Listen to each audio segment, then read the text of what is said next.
সবাইকে স্বাগত জানাচ্ছি এশিয়ান দেশ সংবাদে। আপনাদের সাথে আছি আমি সৈয়দ মাহিউজ্জামান মুখর। যাচ্ছি পুরো খবরে। মানিকগঞ্জের দৌলতপুর উপজেলার চরকাটারি ইউনিয়নের ৭৯৫ জন লোকের অবৈধ পন্থায় জন্ম নিবন্ধন করার অভিযোগ উঠেছে। প্রতিটি অবৈধ জন্ম সনদের বিপরীতে রয়েছে লেনদেনের অভিযোগও। বিষয়টি তদন্তে ইতিমধ্যে মাঠে নেমেছে প্রশাসন। মানিকগঞ্জ থেকে অভি হাসানের পাঠানো তথ্য ছবিতে প্রতিবেদন জানাচ্ছেন নূর মোহাম্মদ ভুইয়া। মানিকগঞ্জ শহর থেকে ৩৭ কিলোমিটার দূরে যমুনার পাড়ে দৌলতপুরে চরকাটারি ইউনিয়ন পরিষদ। নদী গর্ভে বিলীন হওয়ার পর চেয়ারম্যান বাড়ির এই টিনের ঘরে চলছে পরিষদের কার্যক্রম। মানিকগঞ্জ, টাঙ্গাইল ও সিরাজগঞ্জ জেলার সীমান্তবর্তী এই এলাকা টার্গেট করেছিল ভুয়া জন্ম নিবন্ধনকারী চক্রটি। গেল ১০ মাসে ৭৯৫টি ভুয়া জন্ম নিবন্ধন হয়েছে এই ইউনিয়নে, যারা সবাই অন্য জেলার বাসিন্দা। জয়েন করার পর এখানে যে আমাদের দুইটা আইডি থাকে, একটা হচ্ছে চেয়ারম্যানের আইডি, একটা হচ্ছে আমাদের ইউনিয়ন প্রশাসনিক কর্মকর্তার আইডি। তো আমার আইডিটা চেঞ্জ হয়েছে ২৮ তারিখে। ২৮ তারিখের পরে আমি দেখতে পারলাম যে এখানে মানে কয়েকটা অন্য জায়গার নিবন্ধন হয়েছে। তো পরবর্তীতে সেটা আমি আমার আগের যে কলিগ ছিল আলমগীর সাহেব, ওনাকে আমি বললাম, পরে উনি এই তথ্যগুলা উদ্ঘাটন করছে।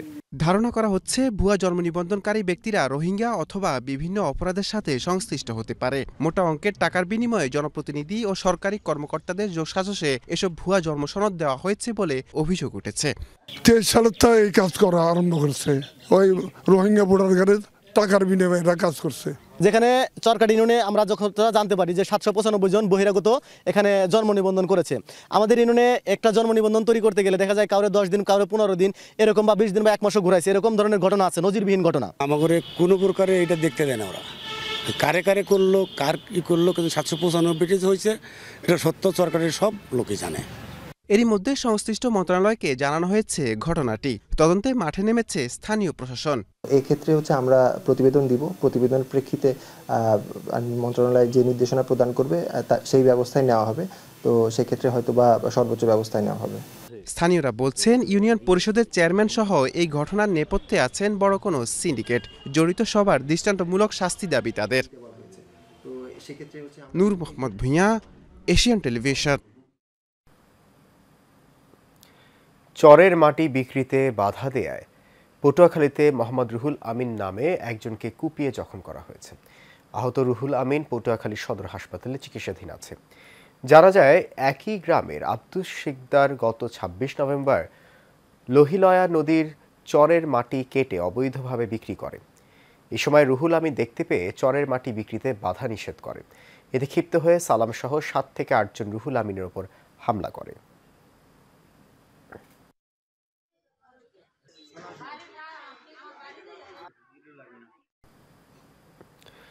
বগুড়ার শিবগঞ্জে আন্তর্জাতিক নারী নির্যাতন প্রতিরোধ পক্ষ ও বেগম রোকেয়া দিবস পালিত হয়েছে। দিবসটি উপলক্ষে আলোচনা সভা ও নির্বাচিত জয়িতাদের সম্মাননা প্রদান করা হয়। উপজেলা প্রশাসন ও মহিলা বিষয়ক দপ্তরের আয়োজনে দিবসটি উপলক্ষে আয়োজিত সভায় সভাপতিত্ব করেন উপজেলা মহিলা বিষয়ক কর্মকর্তা নাহিদা সুলতানা। বক্তব্য রাখেন উপজেলা নির্বাহী কর্মকর্তা তাহমিনা আক্তার, উপজেলা নির্বাচন কর্মকর্তা আলামিন, অধ্যক্ষ শফিকুল ইসলাম, মহিলা বিষয়ক অধিদপ্তরের হেলাল উদ্দিন। দুর্নীতির বিরুদ্ধে তারুণ্যের একতা, গড়বে আগামীর শুদ্ধতা। এই প্রতিবাদে বগুড়ার শিবগঞ্জে আন্তর্জাতিক দুর্নীতি বিরোধী দিবস পালিত হয়েছে। উপজেলা প্রশাসন ও উপজেলার দুর্নীতি কমিটির আয়োজনে দিবসটি উপলক্ষে র্যালি ও আলোচনার সভা হয়েছে। এতে প্রধান অতিথির বক্তব্য রাখেন উপজেলা নির্বাহী কর্মকর্তা তাহমিনা আক্তার। এ সময় উপস্থিত ছিলেন দুর্নীতি দমন শিবগঞ্জ উপজেলা কমিটির সভাপতি রামনারায়ণ কানু, উপজেলা মাধ্যমিক কর্মকর্তা গোলাম মাহবুব মোর্শেদ, প্রধান শিক্ষক আতাউর রহমান মণ্ডল সহ অনেকেই।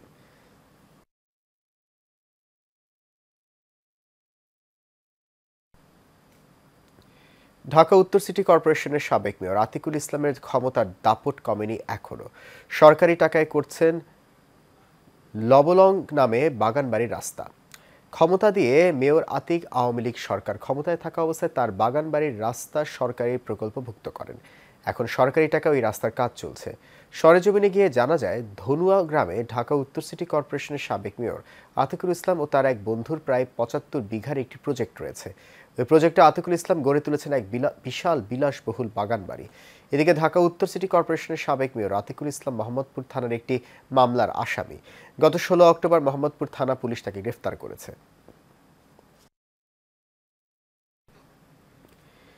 কুড়িগ্রামের নাগেশ্বরীতে আন্তর্জাতিক দুর্নীতি দিবস উপলক্ষে র্যালি ও আলোচনা সভা হয়েছে। উপজেলা দুর্নীতি প্রতিরোধ কমিটির উদ্যোগে এর আয়োজন করা হয়। এতে উপস্থিত ছিলেন উপজেলা নির্বাহী কর্মকর্তা সিদ্দিক আহমেদ ও নাগেশ্বরী অফিসার ইনচার্জ মিজানুর রহমান, উপজেলা জামায়াতের আমির আব্দুল মান্নান, বিএনপি সভাপতি শহীদুল ইসলাম ও মাধ্যমিক শিক্ষা অফিসার কামরুল ইসলাম সহ অনেকে। এতে বক্তব্য রাখেন শামসুজ্জামান।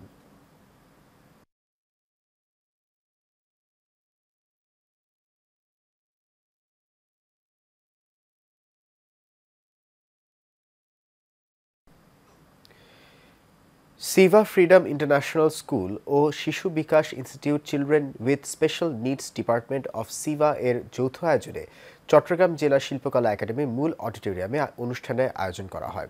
সিভা স্কুলের শিশু কিশোরদের অংশগ্রহণে বর্ণাঢ্য আয়োজনে পরিবেশনায় ছিল নৃত্য, সঙ্গীত, ম্যাজিক শো, আবৃত্তি সহ অন্যান্য সৃজনশীল বিষয়। এ সময় স্বাগত বক্তব্যে সিভার প্রতিষ্ঠাতা ও ব্যবস্থাপনা পরিচালক হাসান মুরাদ বলেন, চট্টগ্রামে সিভা একমাত্র শিক্ষা প্রতিষ্ঠান যেখানে আছে ইনক্লুসিভ শিক্ষার পরিবেশ। পাঁচলাইশ ওষুধ ব্যবসায়ী কল্যাণ সমিতির নবনির্বাচিত কমিটির অভিষেক অনুষ্ঠান সম্পন্ন হয়েছে। চট্টগ্রাম নগরের একটি কনভেনশন হলে নবনির্বাচিত সভাপতি মোহাম্মদ নূর হোসাইনের সভাপতিত্বে সাধারণ সম্পাদক মাহমুদুর রহমান মান্না ও সহ সাধারণ সম্পাদক সুজিত শীলের যৌথ সঞ্চালনায় এতে প্রধান অতিথি ছিলেন চট্টগ্রাম সিটি কর্পোরেশনের নবনির্বাচিত মেয়র ডাক্তার শাহাদাত হোসেন। অনুষ্ঠানে আরও উপস্থিত ছিলেন মহানগর বিএনপির সাবেক স্বাস্থ্য বিষয়ক সম্পাদক ডাক্তার এস.এম. সরোয়ার আলম।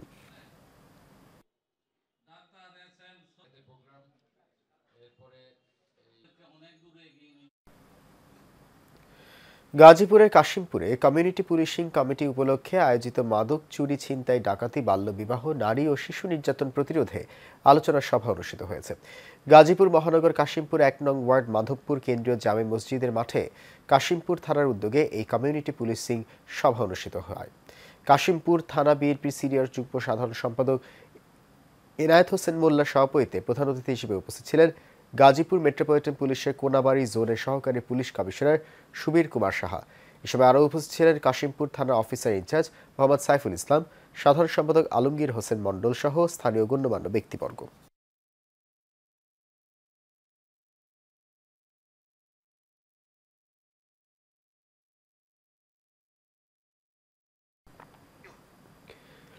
গাজীপুরে কালিয়াকৈরে ভক্তের মিলন ঘরের নবম প্রতিষ্ঠা বার্ষিক উপলক্ষে মিলাদ, কিয়াম, দোয়া ও আলোচনার সভা অনুষ্ঠিত হয়েছে।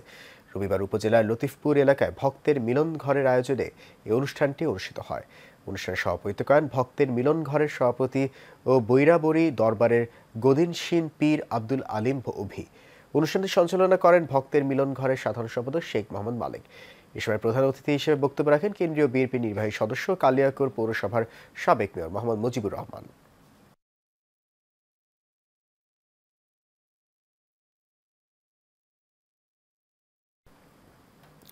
দুর্নীতির বিরুদ্ধে তারুণ্যের একতা, গড়বে আগামী শুদ্ধতা প্রতিপাদ্যে ঢাকার কেরানীগঞ্জে র্যালি ও আলোচনা সভার মধ্য দিয়ে আন্তর্জাতিক দুর্নীতি বিরোধী দিবস পালিত হয়েছে।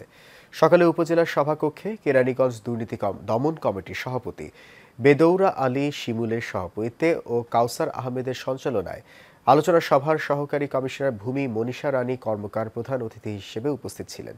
এসব বক্তারা সমাজের প্রতিটি স্তরে কিভাবে দুর্নীতি হচ্ছে এবং তা প্রতিহত করার উপায় বিষয়ে দিক নির্দেশনামূলক বক্তব্য প্রদান করেন।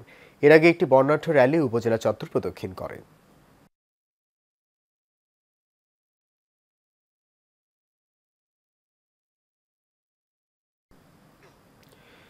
আইনতা এলাকাবাসী ও যুব সমাজের উদ্যোগে ১৪তম বার্ষিক বিশাল ওয়াজ মাহফিল ও হালকায়ে জিকির অনুষ্ঠান হচ্ছে।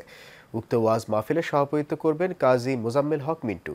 প্রধান আলোচক হিসেবে উপস্থিত থাকবেন মুফাসসিরে কুরআন ও বিশিষ্ট ইসলামী চিন্তাবিদ হযরত মাওলানা তারেক মানোয়ার। এ সময় ওয়াজ করেন হাফেজ মাওলানা মুফতি খাদিমুল ইসলাম নাটোয়ারি।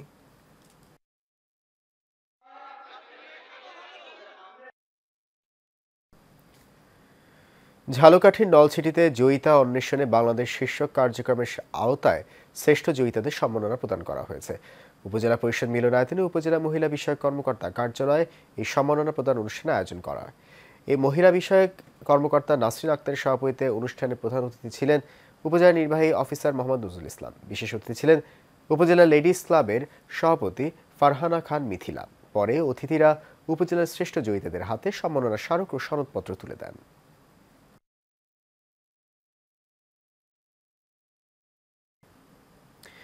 আন্তর্জাতিক নারী নির্যাতন প্রতিরোধ পক্ষ ও বেগম রোকেয়া দিবস উপলক্ষে বরগুনার তালতলীতে বর্ণাঢ্য র্যালি ও আলোচনা সভা এবং জয়িতাদের সম্মাননা প্রদান করা হয়েছে। নারী কন্যার সুরক্ষা করি, সহিংসতা মুক্ত বিশ্ব করি, এই প্রতিপাদ্যকে সামনে রেখে সকাল 10টায় উপজেলা প্রশাসন ও উপজেলা মহিলা বিষয়ক অধিদপ্তরের আয়োজনে দিবসটি উপলক্ষে উপজেলা পরিষদ চত্বর থেকে একটি বর্ণাঢ্য র্যালি শহরের গুরুত্বপূর্ণ সড়ক প্রদক্ষিণ করে। প্রধান অতিথি হিসেবে উপস্থিত ছিলেন উপজেলা নির্বাহী কর্মকর্তা উম্মে সালমা।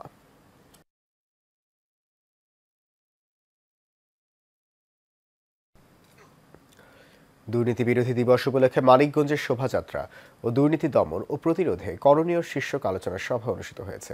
জেলা শহরের রফিক চত্বর থেকে শোভাযাত্রা বের হয়ে তা জেলা প্রশাসকের কার্যালয় চত্বরে গিয়ে শেষ হয়। পরে জেলা প্রশাসকের সম্মেলন কক্ষে আয়োজিত আলোচনা সভায় বক্তব্য রাখেন জেলা প্রশাসক ডক্টর মানোয়ার হোসেন মোল্লা, অতিরিক্ত জেলা প্রশাসক সার্বিক আতিকুল মামুন, দুর্নীতি দমন কমিশনের ঢাকা 2 অঞ্চলের সহকারী পরিচালক ওয়াহিদ মঞ্জুর সোহাগ, জেলা দুর্নীতি প্রতিরোধ কমিটির সভাপতি খবিরুল আলম চৌধুরী, সাধারণ সম্পাদক প্রফেসর ইন্তাজ উদ্দিন, মানিকগঞ্জ প্রেস ক্লাবের আহ্বায়ক জাহাঙ্গীর আলম বিশ্বাস, সদস্য সচিব শাহানুর ইসলাম, ছাত্র প্রতিনিধি হাসান শিকদার। চট্টগ্রামে আশা শিক্ষা কর্মসূচি শিক্ষা সুপারভাইজারদের বার্ষিক কর্মশালা 2024 অনুষ্ঠিত হয়েছে। নগরের দি এলিনা হোটেল সম্মেলন কক্ষে কয়েকটি জেলার বেসরকারি উন্নয়ন সংস্থা আশার শিক্ষা কর্মসূচির আওতায় 31 জন শিক্ষা সুপারভাইজারকে নিয়ে দিনব্যাপী কর্মশালা হয়। আশার নিজস্ব অর্থায়নে প্রাথমিক ও মাধ্যমিক শিক্ষার গুণগত মান উন্নয়ন ও শিক্ষা ব্যবস্থাকে শক্তিশালী করতে 2011 সাল থেকে এই কর্মসূচি পরিচালনা করছে। দীর্ঘদিন থেকে দেশের 64 জেলায় প্রায় 6 লাখ সুবিধাবঞ্চিত শিক্ষার্থীদের শিক্ষা সহায়তা দিয়ে আসছে আশা।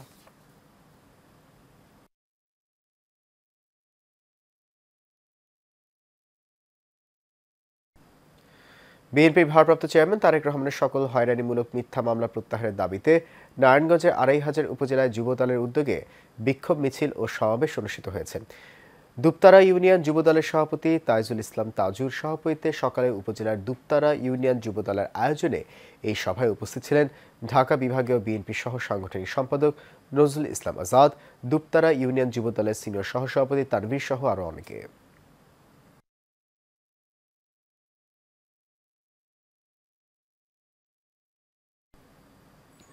মৌলভীবাজারে দুর্নীতি দমন ও প্রতিরোধ করণীয় শীর্ষক সেমিনার অনুষ্ঠিত হয়েছে। দুপুরে জেলা প্রশাসনের আয়োজনে জেলা প্রশাসক সম্মেলন কক্ষে এই সেমিনার অনুষ্ঠিত হয়। এতে প্রধান অতিথি ছিলেন জেলা প্রশাসক মোহাম্মদ ইসরাইল হোসেন। সভাপতিত্ব করেন অতিরিক্ত জেলা ম্যাজিস্ট্রেট বুলবুল আহমেদ। উপস্থিত ছিলেন অতিরিক্ত পুলিশ সুপার মোহাম্মদ শামসুল হক, অতিরিক্ত জেলা প্রশাসক মেহনাজ ফেরদৌস সহ অনেকে।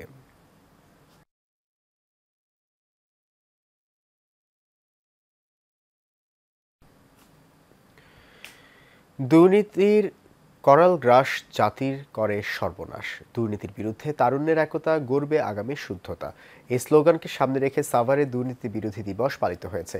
দিবসটি উপলক্ষে সাভারে একটি বর্ণাঢ্য র্যালি বের করা হয়। পরে উপজেলার হলরুমে দুর্নীতি দমন ও প্রতিরোধে করণীয় শীর্ষক আলোচনা সভার আয়োজন করা হয়। উপজেলা দুর্নীতি প্রতিরোধ কমিটির শওকত আলী মাহমুদ সভাপতিত্বে এতে অংশ নেন সাংবাদিক, শিক্ষক, শিক্ষার্থী সহ বিভিন্ন শ্রেণী পেশার মানুষ।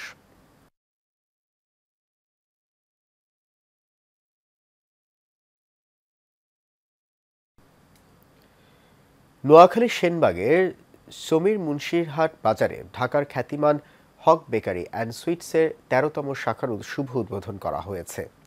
উপজেলার সমীর মুন্সিরহাট বাজারের প্রাণকেন্দ্রে ফিতা কেটে শোরুমের উদ্বোধন করেন হক বেকারির প্রোপাইটার সাইদুল হক বাহার। এ সময় উপস্থিত ছিলেন কোম্পানির পরিচালক মোহাম্মদ রেজাউল হক রেজু, শোরুমের স্বত্বাধিকারী মোহাম্মদ নূর নবী খন্দকার, মোহাম্মদ উল্লাহ খন্দকার সহ আরও অনেকে।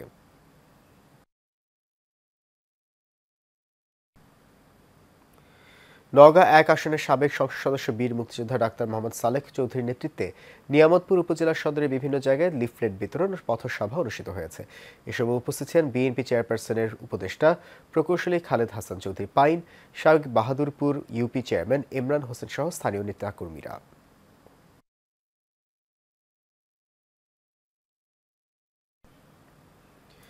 বাংলাদেশে খেলাধুলার মাধ্যমে বিশ্ববাসীর কাছে পরিচিত করে সম্মান করেছে।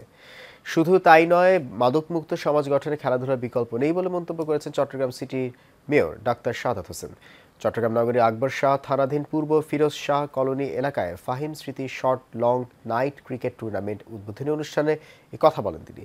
আয়োজিত টুর্নামেন্ট অনুষ্ঠানে আরও উপস্থিত ছিলেন চট্টগ্রাম মহানগরের স্বেচ্ছাসেবক দলের সাধারণ সম্পাদক বেলায়েত হোসেন বুলু, ফাহিম স্মৃতি সংঘ এর উপদেষ্টা মোহাম্মদ মিজানুর রহমান, চট্টগ্রাম মহানগর স্বেচ্ছাসেবক দলের যুগ্ম সাধারণ সম্পাদক জহুরুল হক টুটুল সহ আরও অনেকে।